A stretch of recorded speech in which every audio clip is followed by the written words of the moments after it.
when I started making my first list, Mr. Shope said, Mr. Rohn, looks like we're going to be together for a while. He said, I've got a suggestion for you. He said, I think one of the first goals you ought to set, you're a 25-year-old American male. Sure, you've made some mistakes, but now you're on the road to better things. You got a family, worth it. Reasons makes the difference. And he said, you've got every reason to do this. He said, why don't you, among all the goals you're going to set, said, why don't you set a goal to become a millionaire? A millionaire. This is America. All the possibilities are available. Why don't you set a goal to become a millionaire? He said, it's got a nice ring to it. Millionaire. Enough zeros to impress your accountant? Millionaire. And he said, here's why. Now, I thought, the man doesn't need to teach me why. I'm thinking, wouldn't it be great to have $1 million? He said, no, that's not it. Here's why. And I had one of the greatest lessons I ever learned, and I'm about to share it with you. This will be worth the price of being here today if you can capture what I'm about to share with you. Babysitter fees, whatever else you paid. Some of you missed some sales today to be here, so this is a costly day for you. But what I'm about to share with you changed my whole life. Here's what Mr. Shope said. Set a goal to become a millionaire. And he said, here's why. For what it will make of you to achieve it. And I got one of the greatest classes in one sentence I've ever received in my life. Set a goal that'll make you stretch that far. For what it will make of you to achieve it. What a brand new reason for setting goals. What an all-encompassing challenge to have a better vision of the future. What for? To see what it will make of you to achieve it. And here's why. The greatest value in life is not what you get. The greatest value in life is what you become. Major question to ask on the job is not, what am I getting here? That's not the major question. The major question to ask is, what am I becoming here? It's not what you get that makes you valuable. It's what you become that makes you valuable. So Shope said, set a goal to become a millionaire. For what it will make of you to achieve it. Then he said, when you finally have become a millionaire, now, he said, what's important is not the money. I thought, wow, I've got some more to learn. He said, no, Mr. Rohn, I'm telling you honestly, you could just give the money away. Now, I did better than that, right? I told you. I lost it all. I'm rich by the time I'm 31. I'm a millionaire. I'm broke by the time I'm 33.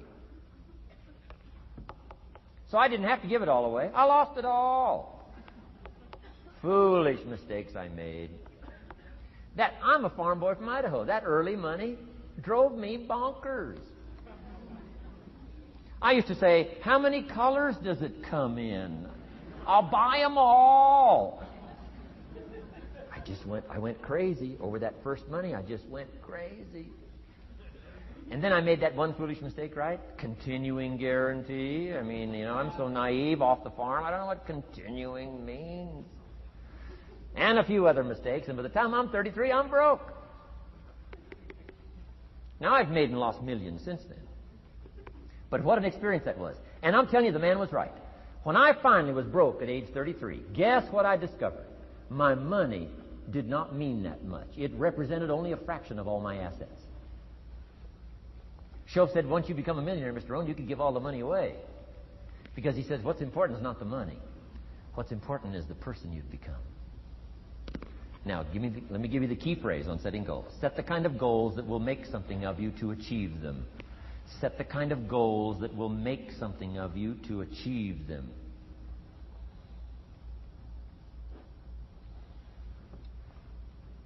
Always keep that in mind. What will this make of me?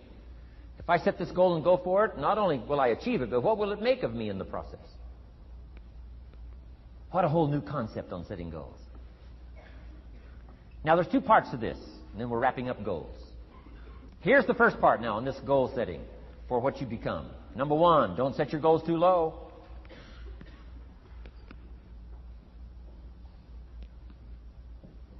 Interesting, we teach in leadership. You'll find it on the cassettes. Don't join an easy crowd. You won't grow. Go where the expectations are high. Go where the demands are high. Go where the pressure's on to perform, to grow, to change, to develop, to read, to study, to develop skills. I belong to a small group. We do business around the world. You cannot believe the expectations at that level. What we expect of each other in terms of excellence, far beyond average. Why? So that we can each grow, so that we can receive from the group, we can contribute to the group. Something unprecedented. It's called living at the summit. Go where the demands are high. Go where the expectations are strong, so that it'll provoke you, push you, urgently insist that you not remain the same for the next couple of years, the next 5 years, that you'll grow and change. So don't set your goals too low. The guy says, well, I don't need much. Well, then you don't need to become much.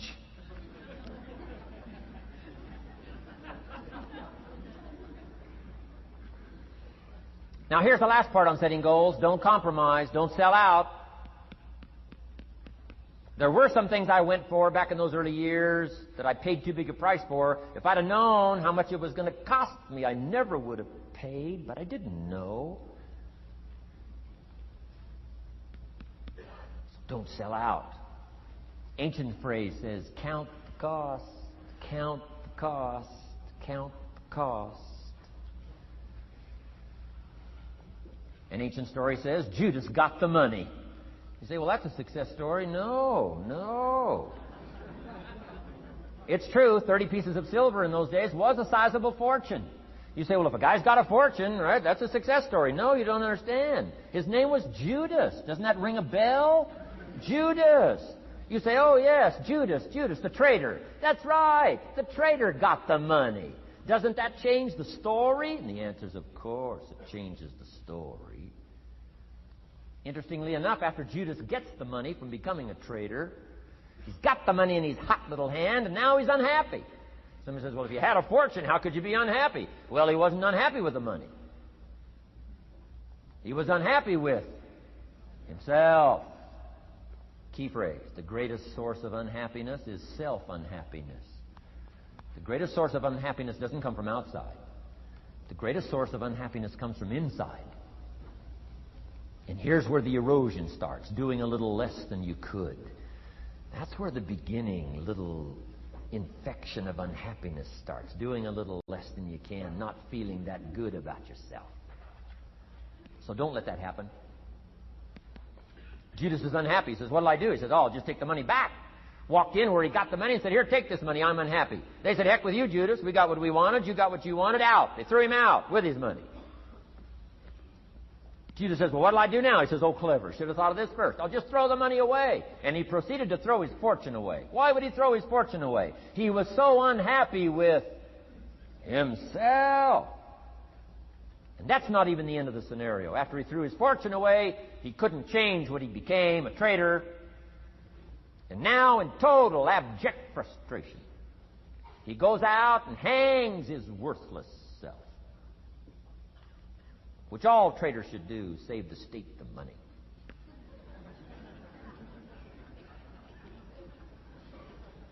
Why such a tragic end? Because he was so unhappy with himself. He sold out. He paid too big a price. Ancient script sums it all up and said, what if you gained the whole world and it cost you your soul? Too big a price to pay if you got the whole world. Don't sell out. Don't compromise your values. Don't compromise your virtues. Don't compromise your philosophy. Key. Here's the key word, beware. If Judas could speak back, he'd probably say, beware. Two good words from ancient script. One, behold, the positive word. Behold the possibilities, behold the opportunity. Behold the drama, behold the awesomeness, behold the uniqueness. Behold the majesty, behold. What a good word. But here's the other word. Beware, beware, beware. Don't sell out. Mark well what you become in pursuit of what you want. But I'm inspiring you, hopefully, to set the kind of goals that will transform your life. Make you far better than you are, far stronger than you are. Okay. Isn't this good advice? This is such good stuff. I should have paid to get in, right? Fabulous. What should a child do with a dollar? Let me give you the best advice I've got. And this is called sort of middle of the road scenario. And I'll show you how these numbers may change. But here's what I teach. Kids, never spend more than 70 cents. Now, you've got to pick some number. When I met Mr. Shope, I was at about 110%. But remember this, if your outgo exceeds your income, your upkeep becomes your downfall. Good little scenario. So here's the number that I found works best in developing a good financial plan. Never spend more than 70 cents out of every dollar from now on. Now, kids, ask me what? What do you do with the other 30 cents? Here's my best advice. 10 cents, charity. 10% charity. Supporting worthy projects. Helping people who cannot help themselves. Some churches teach tithe, peace, portion. Turning back part of what you take out. Excellent, excellent philosophy. That's what that 10% is. And nothing teaches children responsibility and character better than generosity. No school, no class, no teacher can teach character better than the simple act of generosity. 10 cents out of every dollar. Now, you can pick your own number. I'm just giving you my best scenario. Now, the time to start this is when the amounts are small. Easy to give a dime out of a dollar. I'm telling you, kids will give you 10 cents out of every dollar if it's part of their philosophy, if you sell them on it. And that's the time to start, when it's easy, 10 cents out of a dollar. A little harder to give 100,000 out of a million. Someone says, oh, if I had $1 million, I'd give 100,000. I'm not that sure. We better start you early when the amounts are small, so it'll all be set in when the big amounts start to come. Okay? So 10 cents for charity. The next 10 cents I call active capital. Capital meaning try to make a profit yourself. We live in a capitalistic society. Right? Everybody now wants to join capitalism. That's why the walls are coming down. Capital belongs in the hands of the people. That's where the genius is. So the genius is to try to show a profit. Buy and sell. Render service. Show a profit. Now, here's what I teach kids. Profits are better than wages. Wages are okay, but wages help you make a living. Profits help you make a fortune. The key is to just understand, philosophically, a little simple economic scenario. And there's all kinds of ways to make a profit. I'm working on a new book. Here's what it's called. I think it's going to be called, Of Course Kids Should Pay Taxes. It's going to be an interesting book. In California, where I live, kids do pay taxes. If an 8-year-old walks into 7-Eleven, buys something that costs $1, the proprietor makes him cough up 7 more pennies. 8-year-old says, what's these 7 pennies? Proprietor says, that's taxes. That's taxes. Kid says, well, I'm only 8. Proprietor says, congratulations, you're my youngest taxpayer. So in California, kids do pay taxes. Now the question is, should they? Now the title of my book is, Of Course Kids Should Pay Taxes. You got it. Right? The disciple went and caught a fish, found the miracle coins, and paid his taxes and Jesus' taxes. So way back then, Jesus did pay taxes. Now the question is, should he? And the answer in my little book says, of course Jesus and kids should pay taxes. Of course. Of course. If an 8-year-old wants to ride his bicycle on the sidewalk instead of in the mud, you have to pay taxes. Things cost money. You've got to pay taxes. Aircraft carriers keep tyranny over there instead of over here. Aircraft carriers cost money. It's expensive to run this whole show. You can't use used missiles. I mean, it's expensive to run the whole deal. Of course, everybody has to pay. Now, active capital means try your best to show a profit. Now, there's many ways to show a profit, not just money. Touch something, leave it better than you found it. That's a profit. Some profits are intangible. Some profits are tangible.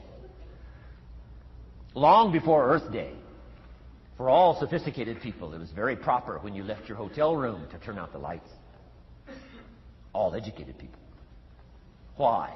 Leave a profit. It's so easy to flip the switch and leave a profit. Some say, well, the hotel gets the profit. What do you care? All you need to become is a person who leaves a profit. Wow. I talked to a man who runs a whole string of apartments. He said, guess what? Most people, when they rent an apartment, leave it, what? Trashed, worse than they found it. What kind of a reputation would that be? Whatever you touch turns to trash. Whatever you touch gets dirty. Nothing you touch gets better. See, that's a poor philosophy. No wonder it leads to poverty, small lives. As one writer said, living lives of quiet desperation. This is where it all begins. Failure to leave a profit when you can. Turn out the lights. Doesn't matter what it is. Become profit-minded. Profits are better than wages because profit has the potential to make a fortune. Wages has the potential to make a living. So I teach kids, take part of your wages. If you earn the money, take part of it for charity and part of it to see if you can't make a profit. And there's all kinds of ways. My book's going to be full of all kinds of ways kids can make money. I teach kids how to have 2 bicycles, one to ride and one to rent. I mean, it doesn't take long to get into business. You don't have to be a genius. Halfway bright, you can start showing a profit. Now, here's the next 10 cents called passive capital. Meaning, let somebody else use the capital, you provide it, you're passive, they're active. And let them pay you interest. Profits and interest. Unique way to make a fortune. In fact, there's a Bible philosophy. I teach teenagers this Bible philosophy. Here's what it teaches. The borrower is servant to the lender. Wow. So where is the power position? Not a spender, a lender. And if I've taught teenagers well, if you ask them, among some of the things you want to be, when you grow up, as years pile on, what would you like to be? I'm telling you, among some of the things that they would like to be, if they've sat in on my classes or gotten some of my material, they would say, I want to be one of them lenders. Powerful position. Let somebody else use your capital. Some projects require more capital than any one person has. So we've got capital pools, whether you put it in a financial institution or whatever, right? Earn an interest, earn a profit, right? Buy a car and sell it for more than you paid for it.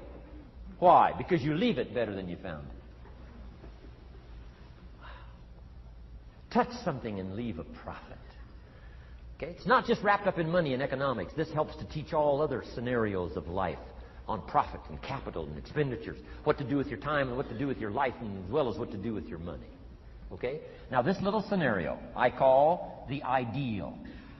Now, here's what's important. To set up the ideal and work toward it.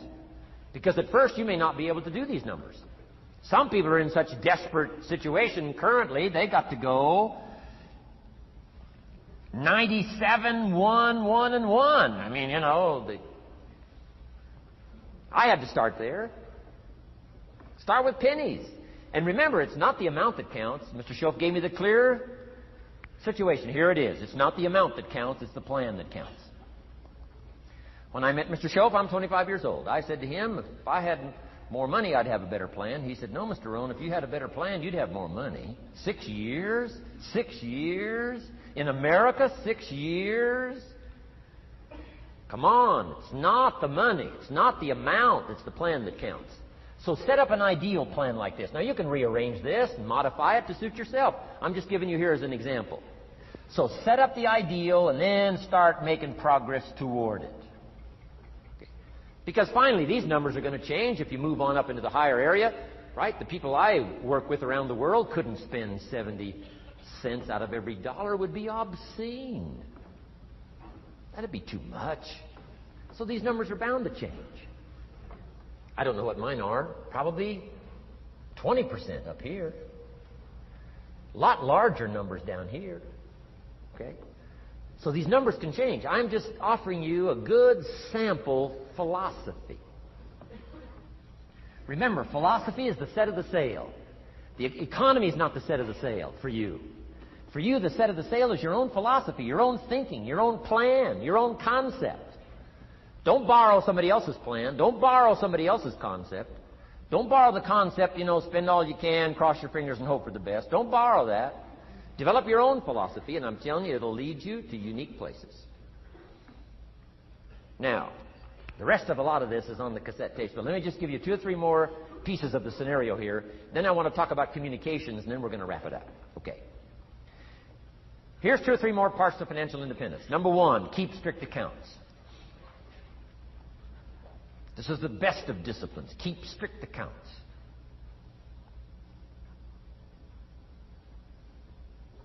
Did you ever hear this expression? I don't know where it all goes. Did you ever hear that? I don't know where it all goes. Oh, we'd love to have you run our company. You don't know where it all goes. Whoa. Did you ever hear this? It just gets away from me. It just gets away from me. Oh, we'd love to turn the world over you. It just gets away from you. Come on. You got to have better disciplines than that. Let that be the 90%. Let that be the scenario of the 97%. But don't let it be your scenario. Don't let it become your philosophy. Keep strict accounts. Next, a new attitude. I had to develop a new attitude as well as new concepts. Here's what I used to say. I hate to pay my taxes. Shoaff said, well, that's one way to live. I thought, well, doesn't everybody hate to pay their taxes? He said, no. No, a few of us have gotten way past that. He said, once you understand what taxes are, here's what taxes are in our governmental system in our society. Taxes is how you care and feed the goose that lays the golden eggs. Democracy and liberty and freedom. Free enterprise. Wouldn't you want to feed the goose that lays the golden eggs? Somebody says, well, the goose eats too much. That's probably true. I understand that. Of course that's true. But see, better a fat goose than no goose. And here's the truth be known. We all eat too much. Let not one appetite accuse another. Of course the government needs to go on a diet. So do most of us. But hey, you still have to care and feed the goose that lays the golden eggs. Once you understand that that's what it's for. See, it is so important, the right attitude. Here's what I used to say. I hate to pay my bills. You open up the mails, nothing but these window envelopes, bills. I hate to pay my bills. Shoaff said, well, that's one way to live. I said, well, doesn't everybody hate to pay their bills? He said, no, some of us are way beyond that. I said, is it possible to love to pay your bills? He said, yes. Reduce your liabilities? Increase your assets? Wouldn't you love to do that? So start a whole new attitude here. Next time you pay $100 on an account, put a little note in there and say, with great delight, I send you this $100. I mean, they don't get many letters like that. Reduce my liabilities, increase my assets. My picture's changing. My picture's improving. I love to pay my bills. Keep the money in circulation. Pay my taxes. Feed the goose that lays the golden eggs. It's a matter of attitude. And here's the last on attitude. Everybody must pay. Of course, life is called opportunity, but life is called price. But we must all pay. We must all share. One of the classic stories of all time from ancient Bible script says, Jesus one day and his disciples were standing by the church treasury, synagogue treasury, watching people as they came by and put their offering in the treasury. That wouldn't be a bad idea. Jesus and his disciples standing by the treasury while everybody walks by. Jesus says, how much was that? How much was that? Interesting. And the story said some people came by, put in big amounts. Some people came by, put in modest amounts, average amounts. And the story says, then a little lady comes by and puts in 2 pennies in the treasury. Jesus says to his disciples, look at that. Look at that. His disciples said, 2 pennies, 2 pennies. What's 2 pennies? Jesus said, no, you don't understand. She gave more than everybody else. They said, 2 pennies is more than everybody else? He said, yes. Because I'm certain that her 2 pennies represented most of what she had. And if you give most of what you have, then you've given the most. Wow. What a lesson to learn. It's not the amount. It's what it represents of your life that counts. Now let me give you the wisdom of the scenario that did not occur. And this is the greatest of wisdom. And in my own particular, peculiar brilliance, I have the ability to record for you what was not recorded in the scenario of the story. Here's what did not occur, which may teach us one of the greatest of the wise things that was taught in this scenario. Here's what did not occur in the scenario. Jesus did not reach into the treasury and get this little lady's 2 pennies and run after her and say, here, little lady, my disciples and I have decided that you're so pitiful and you're so poor that we've decided to give you back your 2 pennies. I'm telling you, that did not occur. If it would have occurred, she would have been what? Insulted. She would have rightfully said, I know my 2 pennies aren't much, but it represented most of what I had. And would you insult me by not letting me contribute what I wanted to contribute, even if it's only 2 pennies? I'm telling you that did not occur. Here's part of the wisdom of the story that was not recorded. Jesus left her pennies in the treasury, meaning everybody has to pay, even if it's only pennies. That's the key. And whether you start with pennies or whether you start with dollars or whether you start with nothing, remember, part of the scenario is to spend, of course. Part of the scenario is to invest, and part of the scenario is to show a profit, and part of the scenario is to help take care of people who can't take care of themselves. If you'll set up your own philosophy, I'm not asking you to buy my philosophy. I'm not asking you to adopt my numbers.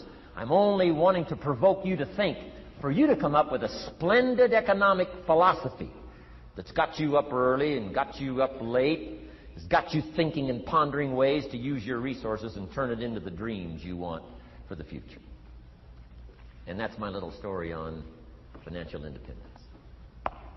Okay. Here's the next to the last subject, communication. How to affect other people with words. I've got just a little 4-point program here for you to consider. The whole expanded version now, 3 days, right? 3 days of all this is in that package that you're taking home. So this is called an abbreviated version of all the rest, this 1 day, video day.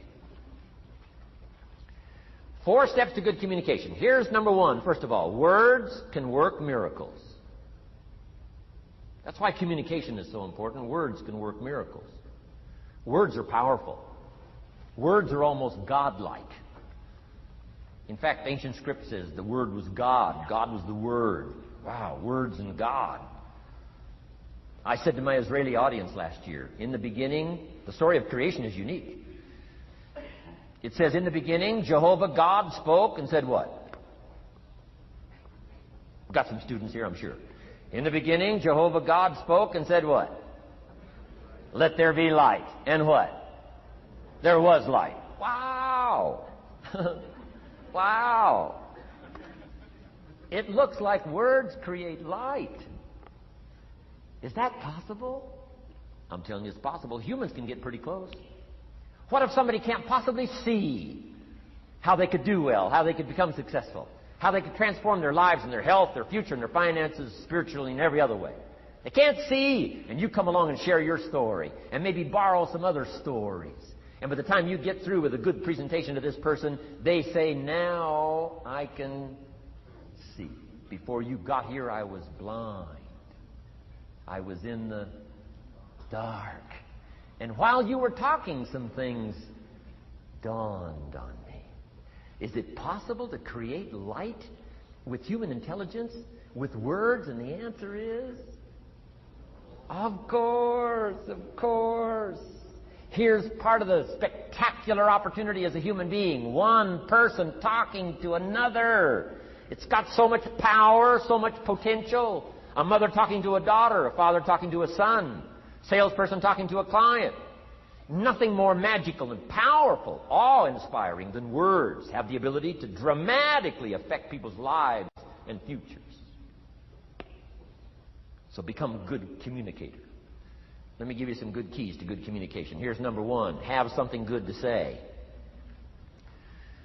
Communication starts with preparation. Getting ready to speak this year. Getting ready to speak next year. Attend the classes. Read the books. Have something good to say. Here's 4 good words to help you to have something good to say. 1 is interest. Develop a new interest in people and life and what's going on. Economics and politics. Religion. Social structure. Possibilities. Opportunities. Develop a new interest. Here's the next word. Fascination. Goes that step beyond interest. That's why kids learn so much that first 6 years. Fascination. Adults are walking on ants. Kids are saying, don't walk on these ants. I'm studying these ants. I'm looking at these ants. Kids are so fascinated. How come an ant can carry something bigger than he is? Wow. That's how come they learn so much. They're fascinated. And here's another little clue I've learned. Turn frustration into fascination if you can. You'll learn more. I've worked on this. I'm pretty good at it. Out in Los Angeles, I'm on the freeway. My airplane leaves in 45 minutes. The traffic is moving not 1 inch. I am now fascinated. I'm telling you. Now, it doesn't work every time. That's true, but every time it does work, I'm telling you, you'll come away with more. Learn to be fascinated instead of frustrated if you possibly can. Turn that little scenario on for yourself. Next is sensitivity. You've got to understand, we use the phrase, where people are coming from, where they've been, what's going on. Sensitivity training is so important. People not like you, people that have got challenges and problems and difficulties. You've got to do your best to be sensitive to other people, where they find themselves, the pit they might be in currently, what's going on. Be sensitive to that. Here's 2 of the greatest things said about Jesus. 1, it said he was touched. He was touched by where he found some people. He was touched by the misery he found some people in. He was touched. He was touched. And here's the other word. He was moved, it said. He was moved, touched and moved. If you really want to communicate well, you've got to be touched and moved. Not just by your own drama of life, but by the drama you know is going on in other people's lives. Sensitivity. How does an adult 40 talk to a child who's 12? You've got to be sensitive. Not just to your current situation. One of the best ways to identify with a child who's 12 and you're 40 is remember when you were 12. Go back, remember the scenario and let it hit you again, let it touch you again. I don't have any problems with 12-year-olds. I remember almost every day of being 12. 12's a unique year. 1, you're not 13. I mean, you know. If I heard it once, I heard it 100 times. Of course you can't go, you're not a teenager. Wow, I can't wait for this year to be finished. Remember, that's part of sensitivity. Remember. Apostle. One who became an apostle, leader of the Christians, was once Saul from Tarsus, hater and killer of the Christians. After he was converted, became a leader, became Paul apostle, revered. Why was he so effective in his language, in his ability to touch people with his words and with his presence? If you read part of the scenario of his history, he gave an account of his own life and said, here's why I think I'm so effective. I remember the pit I came from. Sure, they call me apostle, but I used to kill these Christians, and I never forget that. If I want to get in touch with other people's difficulty, I got to remember my own difficulty. Let it hurt again. That's what makes a good performance. A good actor, a good actress. The emotion close to the surface from the remembrance of things past. And then well-chosen words delivered with emotion. Powerful. The last word is knowledge. You just got to go through exercises like this. Take the notes. Work hard. Roll up your sleeves. Go to work. Gather the knowledge in journals. Gather the knowledge in notebooks. Gather the knowledge in a library and cassettes and videos and every other means. Gather knowledge. Don't be lazy in learning. A major part of communication is preparation. Now here's the next part of good communication. Say it well. One is having something good to say, and number two is saying it well. Let me give you a quick list on saying it well. Number one, sincerity. Best place to start, if you want to communicate well, is let your sincerity show. Next is repetition, the mother of skill. I've been at this 33 years. Someone says, well, you give a pretty good seminar. I should. 33 years? 33 years.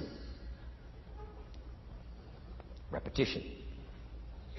Next, brevity. Sometimes you don't need many words if you're totally sincere, I'm telling you. Jesus' presentation in gathering up his team called disciples was fairly short. He just walked around the countryside, took a look at somebody and said, you follow me. That's brief. I mean, that's short. Now, why could he get by with such few words?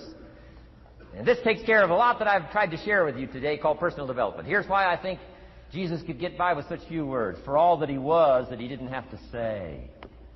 Take that scenario home. For all that I am, that I don't have to say. Just a few words could be dynamic in affecting someone else's life. A child, a business colleague, a sales client. Next, vocabulary. Got to work on your vocabulary. Some of my friends took a survey among prisoners working on some rehabilitation program. They weren't particularly looking for this, but here's what they found. There's definitely a relationship between vocabulary and behavior. And here's what they found out. The more limited the vocabulary, the more tendency to poor behavior. And when you think about it for a while, it makes sense. Words are a way of seeing. And if you don't have a good vocabulary, you can't see very well. Can you imagine the mistakes in judgment when you can't see very well? Next, words are a way of expressing what's going on in your head, what's going on in your heart.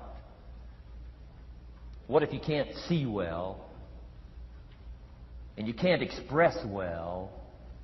You can imagine the tragic scenario of 5 years of that, 10 years of that, 20 years of that showing no improvement. Behavior now becomes a major problem. And that person's world gets smaller and smaller and smaller. Why? They can't see and they can't express.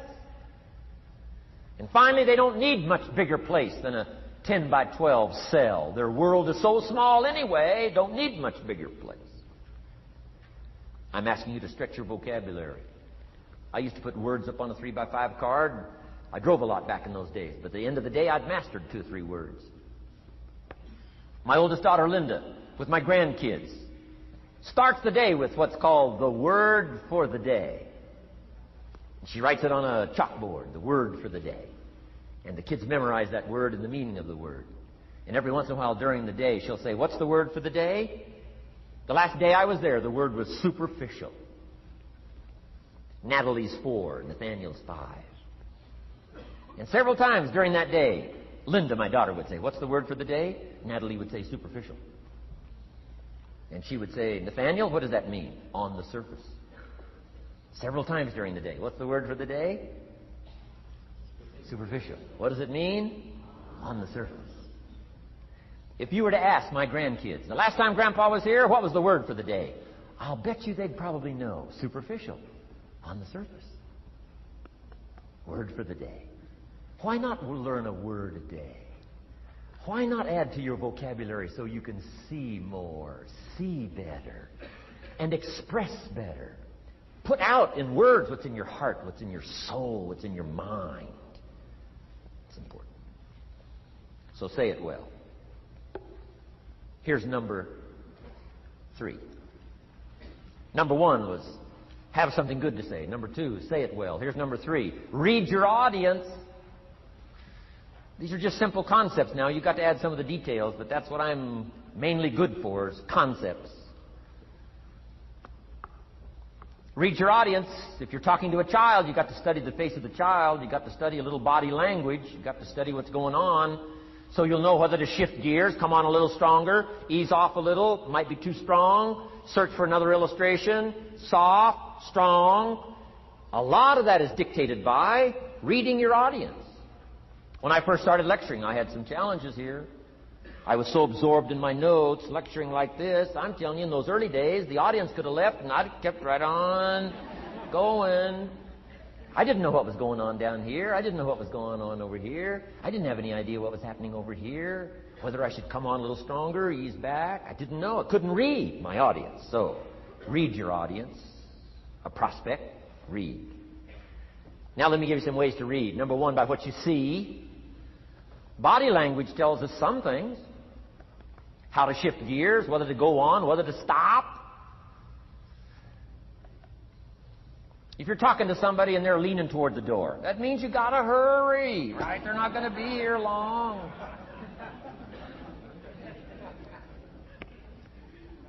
Body language. Guy's got his arms folded, chin tucked down. You got your work cut out for you. You're going to have to reach deep in your bag. Find some extraordinary stories. This one's not going to be easy. What tells you that? Reading what you see. Here's the next one. Read what you hear. You've got to read a child's impatience. Kids don't mind telling you whether they're bored or impatient. Kids' attention span is short. Doesn't last long. You've got to get it said. You start talking to a child, 30 seconds they say, "How long is this going to take?" Whoa. Read. Listen. Listen for the response. Now you'll know whether to shift gears, change your language, find a new illustration, soften, stronger. Read your audience. Read what you see, read what you hear. And here's one of the most important. Read what you feel.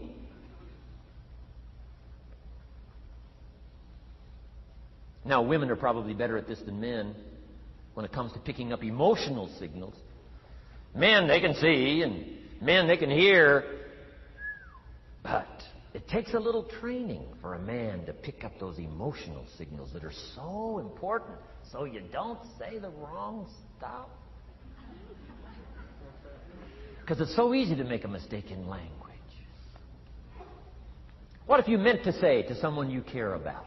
What if you meant to say, "What's troubling you?" And instead you said, "What's wrong with you?"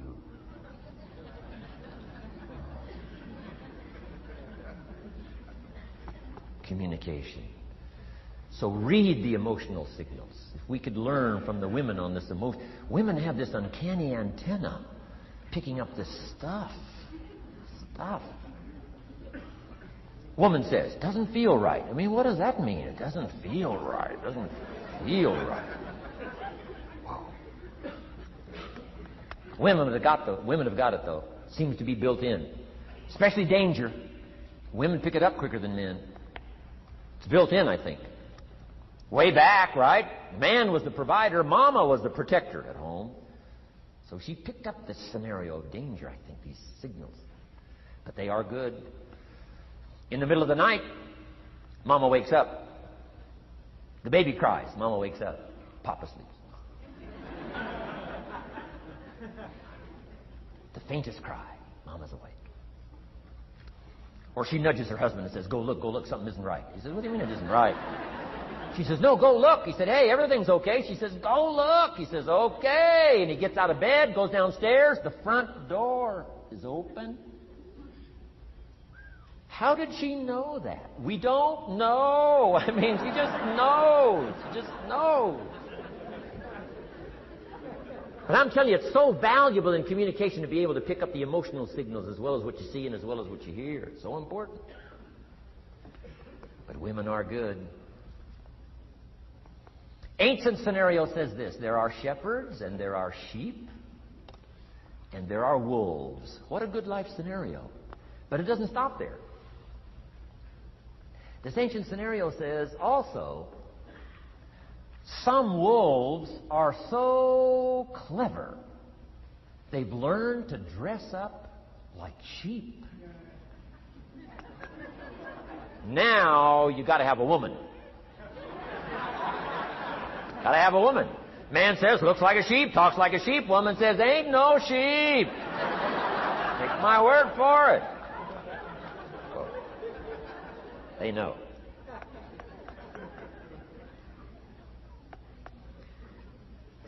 Read.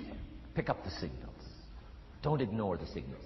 Develop this personal development scenario, communication, financial independence, and all the rest. Now, here's the last part. Intensity. Words mixed with emotion. Words mixed with hate. Words mixed with love. Words mixed with faith. Words mixed with courage. That's what's powerful. Words have a certain effect, but words loaded with emotion have an incredible effect.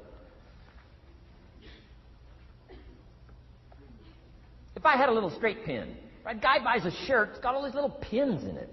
I take out all these pins. If I took one of those little straight pins and I threw it at you, and let's say it reached you and hit you in the face or hit you in the hand, you'd feel it. This little straight pin. You'd feel it. That means I got you with my words. But what if I took that little straight pin and wired it to the end of an iron bar about that long? See, I could drive that pin through your heart. The pin is the words. The iron bar is the emotions. The emotions. Here's the best I could share with you. Put more of you into what you say. Don't be casual in language. Don't be casual in words. Casualness leads to casualties on the freeway and in communication. Don't be lazy in learning good communication. And put more of you. Now, here's the last thought. The emotions must be measured. It can't be too much for the occasion if it's not called for. In leadership, we teach, don't shoot a cannon at a rabbit. It's effective, but you've got no more rabbit.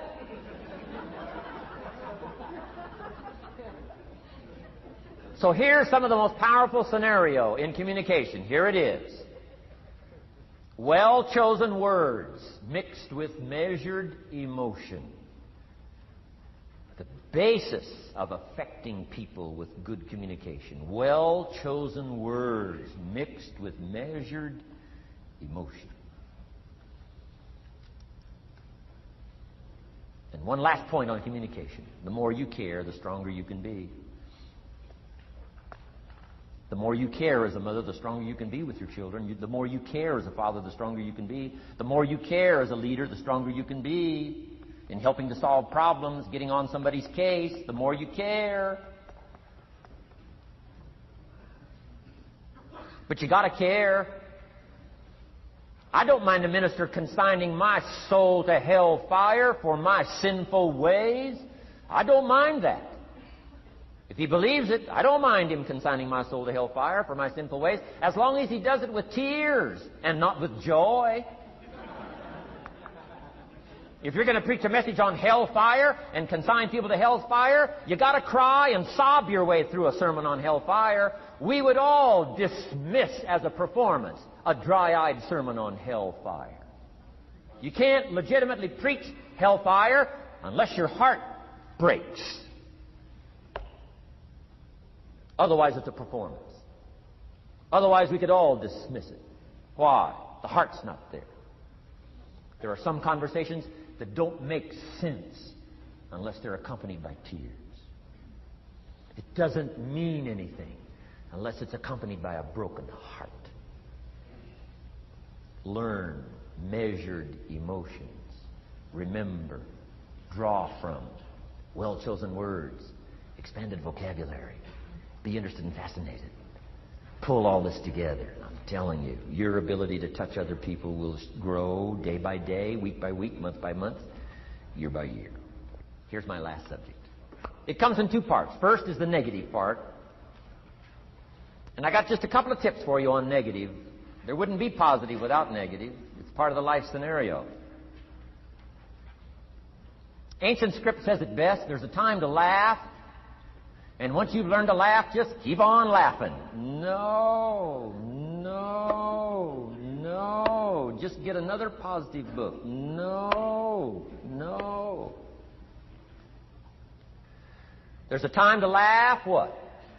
and a time to cry. And you've got to become so sophisticated and so well educated that you don't laugh when it's time to cry. And you've also got to learn to cry well. How are you going to identify with some people if you don't cry with them? It's very important. The negative side is very important. Negative thinking. I teach kids, and you'll find it on those cassettes, the ant philosophy. Let me just give you the quick scenario on the ant philosophy. Number one, ants never quit. What a good philosophy. If they're going somewhere, you stop them, guess what? They'll look for another way. How long will they look? Till they find it, or till they die. What a great philosophy. But here's number two. I can't give them all to you, but here's number two. Ants think winter all summer. You've at least got to be that bright. You can't think summer all summer. You've got to do some winter thinking in the summer. You say, well, the sky is blue. The clouds are fleecy. You can't be faked out by that. Ancient story says, don't build your house on the sand in the summer. Why would we be cautioned not to build our house on the sand in the summer? Because it's easy to get faked out. So what should you do during the summer? Think winter. Think storm. That'll drive you to find a rock in the summer when the sky is blue. Key, negative is normal. You got to handle it. You can't dismiss it. It's part of the life scenario, like your white corpuscles we talked about earlier. So don't ignore it. Let it be part of the scenario. Here's the key. Learn to master it. Negative is not to be ignored. It's to be mastered. It makes us better than we are to wrestle with it. It makes us better than we are to be alerted to tyranny that moves into Kuwait, or ignorance that moves into your life, or procrastination that moves in and robs you of your fortune, or poor health that's going to be the legacy of those who neglect their health disciplines. You've got to do battle with the enemies on the outside and on the inside. So learn how to handle the negative. And now here's the last, called the positive. Let me give you the day that turns your life around, as quickly as I can. I got 4 parts to the day that turns your life around, and then we're finished for the day. Number 1, disgust. Disgust. Disgust is a negative emotion, but it can have a very positive, powerful effect. Disgust says, I've had it. What an important day that could be. I've had it. Wow. I met a beautiful, powerful, accomplished executive lady in New York. The company invited me to come in. This lady was a vice president, extraordinary lady. I got to know her, and I found out her story. I said, how did you get here? Big income. And she never went to college, never went to university. I said, how did you get here? Executive. Powerful. Income. She said, well, let me tell you part of the scenario. She said, when I was a young mother a few years ago, she said, one day I asked my husband for $10. And he said, what for?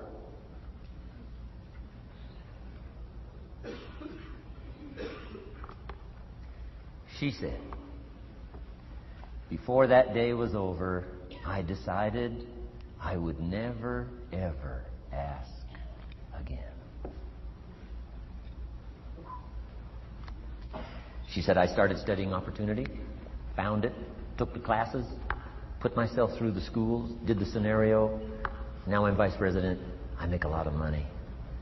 And she said, I kept my promise. I've never, ever had to ask again. It's called a life-changing day. The day you say, enough is enough. Now, if you can add an act to your disgust, it helps. The man takes a shotgun to his car, blows out every window, destroys every tire, puts 100 rounds in it, and says, I've driven this embarrassing thing for the last time. And then he saves it. He saves it. And later when somebody says, how did you become rich and powerful? He says, let me show you this car. One day I'd had it up to here. I blew it to smithereens. enough is enough. Powerful. Here's the last three. Next is decision. Decision-making is a life-changing day. If you went home today and in the next few days cleaned up a list of decisions, it could furnish enough inspiration for the next 5 years, 10 years. What an inspiring day, the day you can bring yourself to decide. And here's the third one, desire, wanting to bad enough. Who knows the mystery of that? We don't know. But here's something I do know. Sometimes desire waits for a trigger, waits for something to happen. Who knows what the happening may be? A song, the lyrics, a movie, the dialogue, a seminar, a sermon, a book, an experience, confrontation with an enemy, a conversation with a friend who finally levels with you. Whatever the experience it is, it's so valuable. And here's my best advice. Welcome all experiences. You never know which one is going to turn everything on. Don't put up the walls. The same wall that keeps out disappointment keeps out happiness. Take down the walls. Go for the experience. Let it teach you. And here's the last one. Resolve. Resolve says I will. Two of the most powerful words in the language. Benjamin Disraeli said, nothing can resist a human will that will stake its existence on its purpose. Shortly put, I'll do it or die. Best definition of resolve I got from a little junior high girl, Foster City, California. I'm going through some words one day. I got to this one and I asked the kids, who can tell me what resolve means? Some didn't know, some tried. Interesting. The last one was the best. Little girl about 3 rows back, she said, I think I know, Mr. Rohn. I said, what? She said, I think resolve means promising yourself you will never give up. I said, that's the best I've ever heard. She's probably giving seminars somewhere today, right? I mean, that's the best I've heard. I asked the kids, how long should a baby try to learn how to walk? How long would you give your average baby? Before you say, hey, enough's enough. No. Any mother in the world would say, you're crazy. My baby is going to keep trying what? Until. What a magic word. I want you to write it down. Until. Promise yourself you'll read the books until your skills change. You'll go to seminars until you get a handle on it. You'll listen to it until it makes sense. You'll go for it until you understand it. You'll practice it until you develop the skill. Never give up until, however long that is. Step by step, piece by piece, book by book, word by word, apple by apple. Walk around the block, walk around the block. Go for it. Don't miss the chance to grow. And resolve that you'll pay the price until you learn, change, grow, become. Then you'll discover some of life's best treasures when you pay that price. Now here's my last word to you.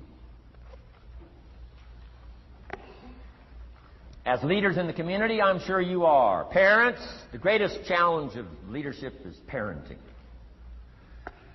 Whether you're in sales or management, wherever I've found you today, I want to give you, from my heart to you, what I wished you would do from this seminar today. And if I've inspired you to do this part here, among all the other things I've talked about, I would have considered it worthwhile to leave my family, fly away from my home, drop down into Fort Worth, Dallas, and spend one of my very precious days with you. If I can accomplish this, it'll all be worthwhile.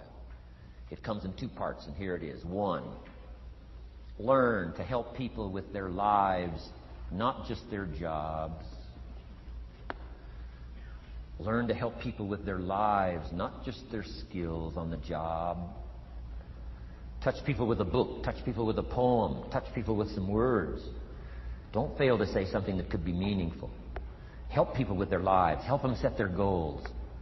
Help them with their dreams. Help them with the future. Help them with errors. Help them with mistakes. Help people. Help your kids. Not just get along. Not just hang in there. Not just try to hold the family together. Try to build lives with communication. Build lives with setting goals. Help your kids with their lives, not just their homework, their lives. And here's my last one for you personally. because I'm probably one of the best examples of this standing before you in this auditorium today. Here it is. Ancient script says, if you work on your gifts, they will make room for you. If you work on your gifts, they will make room for you. Wow. Look where my gifts have brought me today, to this room. A chance to invest in this many lives.